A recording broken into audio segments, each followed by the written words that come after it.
नमस्कार भावांनो, बैलगाडा क्षेत्रातील देव वृत्सम द्वादश हिंदकेसरी बकासूरबद्दल अपडेट घेऊन आलेलो आहे की बकासूर आता कोणत्या मैदानामध्ये आपल्याला पळताना दिसणार आहे.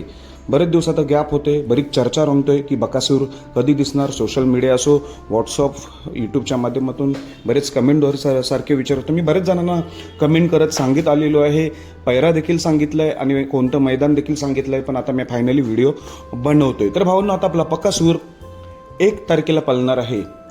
1 मार्चला मोठं मैदान आहे मौजे रेटरी धरणचं. या मैदानात आपला बकासूर पळताना 100% दिसणार आहे. ह्या मैदानाचं तर कन्फर्म नियोजन आहे.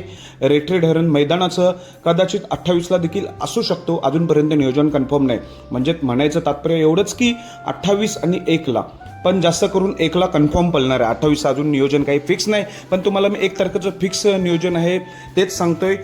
रेटरी धरणला आपला बकासूर 100% पळतोय 1 तारखेला. 1 मार्चला तिथे पैरा कोण असेल तर बरेच जणांना मी कमेंटद्वारे 2 दिवसापासून सांगत आलो. बरेच जण व्हॉट्सअपला विचारतात, व्हॉट्सअपला देखील सांगतोय कोण पैरा असणार आहे. तोच पैरा असणार आहे, तो म्हणजे कारुंडे एक्सप्रेस चिक्या किंवा गजा 4x4 या दोघांपैकी एक पैरा असण्याची दाट शक्यता आहे रेथरी धरण मैदानामध्ये बकासूरचा पैरा. कारण की बकासूर चिक्या ह्या महिन्यातच ही जोडी पळणार होती शेवटच्या टप्प्यामध्ये, पण आपण अजूनपर्यंत आपल्याला पळताना दिसली नाही. त्यामुळे मला असं वाटतंय मौजे रेथरी धरणला बकासूर आणि चिक्या ही जोडी पळण्याची दाट शक्यता आहे. आणि गजा 4x4 सोबत सुद्धा नियोजन आहे. येत्या 3-4 मैदानापैकी हा बकासूर आणि गजा 4x4 ही जोडी सुद्धा आपल्याला पळताना दिसणार आहे. त्यामुळे मी एक अंदाज पकडलेला आहे.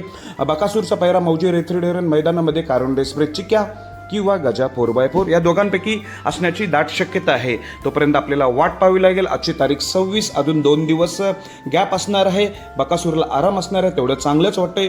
1 तारखेला मौजे रेथरी धरण मैदान गाजवायला सज्ज झालेलं आहे. बरेच टॉपचे नंदी इथे पळणार आहेत. खरं तर मुंबईला देखील मैदान आहे. बरेच चर्चा करतील की मुंबईला येणार आहे का, बोरीची वाडी येते. तर भावनो, मुंबईला 3 फेरी मैदानात आपला बकासूर नाही येणार, पण तिथे आपला मथुर पळणार आहे. मुंबईचे सर्व टॉपचे नंदी पळणार आहेत. वेगाचा शेवट सर्जाबद्दल बरेच चर्चा करतात, पण वेगाचा शेवट सर्जा तुम्हाला मौजे रेटरी धरणलाच 100% पळताना दिसणार आहे. वेगाचा शेवट सर्जा.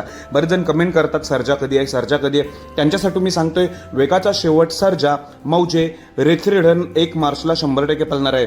छत्रपती संभाजीनगर एक्सप्रेस म्हणून ओळखलं जाणारं लखन देखील 1 तारखेला येतोय मैदान गाजवायला मौजे रेटरी धरणलाच. मुंबईला जे मैदान आहे 1 तारखेला ती मुंबईचीच बैल असणार आहेत. बाकी जे टॉपचे नंदी आहेत ते सर्व रेटरी धरणला आपल्याला पळताना दिसतील. बेस्ट ऑफ लक सर्व नंदींना. धन्यवाद.